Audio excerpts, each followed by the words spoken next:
Big पौरुष motion pictures के YouTube channel में आपका स्वागत है। पिछले अध्याय में हम लोगों ने ये चर्चा किया था कि खरीदार के बजाय विक्रेता बने और हो सके तो विक्रेता के बजाय उत्पादक बने। आज हम इस अध्याय में ये चर्चा करेंगे कि हमें उत्पादक के बजाय वित्तपोषक क्यों बनना चाहिए, महाजन क्यों बनना चाहिए, हमें पैसा ब्याज पर क्यों देना चाहिए, इसके विषय में चर्चा की जाएगी।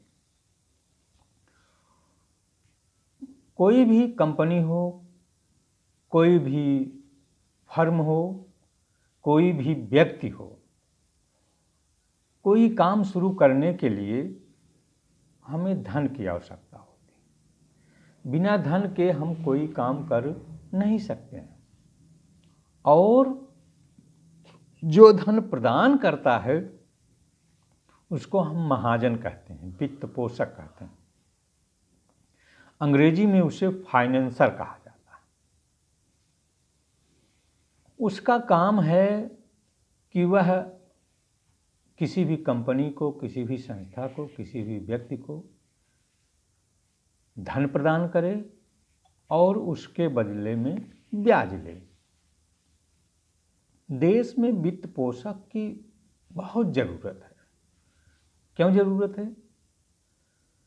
क्योंकि किसी भी व्यवसाय का वित्त पोषक यानी फाइनेंसर, यूँ कह लीजिए महाजन, इंजन होता है। किसी भी व्यवसाय का इंजन माने जैसे कोई मालगाड़ी है, कोई सवारी गाड़ी है, तो इंजन जैसे उसको ढोता है, शुरुआत करता है, उसी तरह वित्त पोषक है, व्यवसाय की शुरुआत करता है। जैसे ही वित्त पोषक पैसा किसी व्यक्ति को देता है तो वो उत्पाद करने लगता है, उत्पादन करने लगता है, सामान बनाने लगता है व्यवसाय के क्षेत्र में। तो होता क्या है कि जैसे ही सामान बन गया, उसके बाद विक्रेता लोग सामान खरीदने लगते हैं और वो सामान ले जाकर के खरीदारों को बेचने लगते हैं। और खरीदार को यदि सामान जच गया तो उसके लिए वो चाहे उन्हें कर्ज लेना पड़े, वो सामान लिए बिना चैन से नहीं बैठते। कभी कभी तो ये खरीदार को कमाने के लिए प्रेरित भी करता है कि कमा के लाएंगे तब हम सामान खरीदेंगे। तो इससे एक श्रृंखला बन जाती है काम करने की, जिससे सुख और समृद्धि बढ़ने लगती है। वित्त पोषक स्वयं काम नहीं करता है, महाजन स्वयं काम नहीं करता है, उसके लिए उसका पैसा काम करता है। जिसके संबंध में ये कहावत है कि सारी दुनिया सोती रहती है फिर भी महाजन का ब्याज चलता रहता है। अपने देश में वित्त पोषण का कार्य अधिकतर बैंकें करती हैं। क्यों करती हैं? क्योंकि लोगों को वित्त पोषण करने का तजुर्बा नहीं है, ज्ञान नहीं है। और बिना तजुर्बे के, बिना ज्ञान के अगर कोई व्यक्ति वित्त पोषण यानी महाजनी शुरू भी करता है तो उसे सरकार द्वारा एक तो लाइसेंस लेने पड़ता है, दूसरे उसका पैसा कहीं न कहीं फंस जाता है जिसे वह निकाल नहीं पाता है। तो जो अभ्यस्त वित्त पोषक है उसका महत्वपूर्ण काम क्या है? लोगों के लिए एक जाल बिछाना। जाल बिछाने का मतलब कि लोगों को लोन देना, कर्ज देना, यानी कर्ज का जाल बिछाना। उसमें होता क्या है कि एक बार जो फंस जाता है वो जब तक मूलधन अदा नहीं करता उसे ब्याज देना पड़ता है,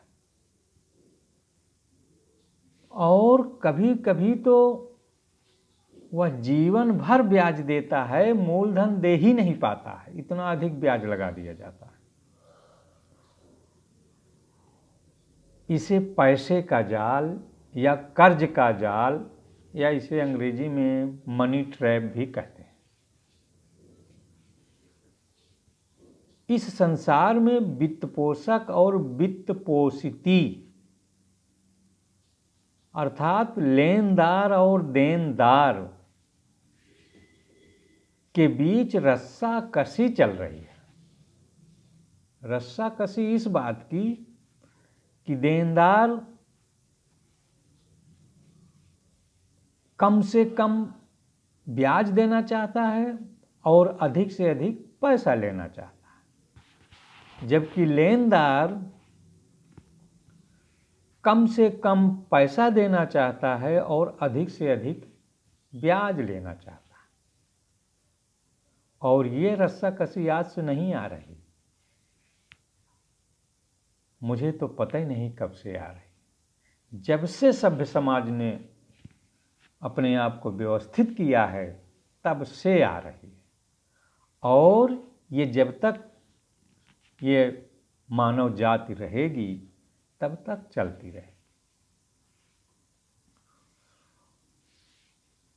खरीदार अगर एक बार मनी ट्रैप में फंस गया, कर्ज के जाल में फंस गया, तो जीवन भर निकल ही नहीं पाता।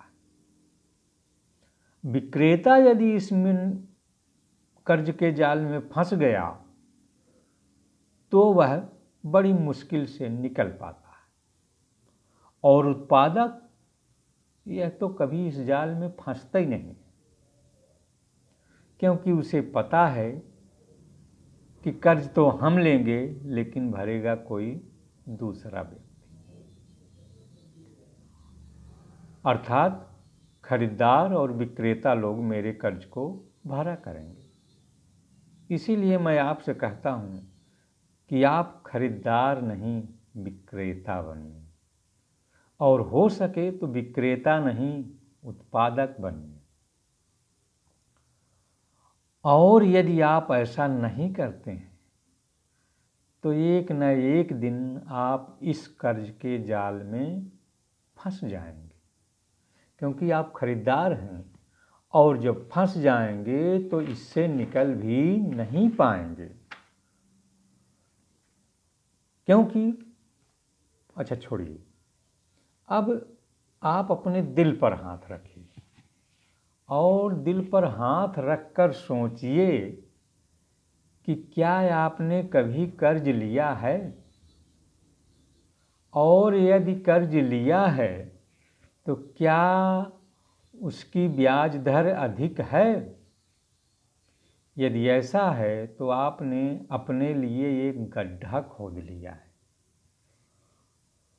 एक खाई बना ली है, और ये गड्ढा या खाई ऐसी खाई है जो दिनों दिन गहरी होती जाती है, और आप ही नहीं आपका पूरा परिवार इसमें फंस जाता है, परेशान होता रहता है निकलने के लिए, लेकिन निकल नहीं पाता है, क्योंकि आप खरीदार हैं। और हो सकता है कि आप उस गड्ढे में अपनी पीढ़ी को फंसाकर चले भी जाएं, लेकिन यदि आप उस गड्ढे से निकलना चाहते हैं तो ये एकमात्र यही रास्ता है, खरीदार से विक्रेता बनने, और विक्रेता के सभी गुण सीखकर उत्पादक बन जाइए। और यदि उत्पादक बन गए तो एक कर्ज नहीं 1000 कर्ज लीजिए, मज़े की बात यह होगी कि यह कर्ज आपको भरना भी नहीं पड़ेगा। आपका सारा कर्ज आपके विक्रेता और खरीदार भरेंगे। यदि आपको मेरा यह वीडियो पसंद आया हो तो लाइक करिए, सब्सक्राइब करिए, कमेंट करिए और शेयर करिए। धन्यवाद।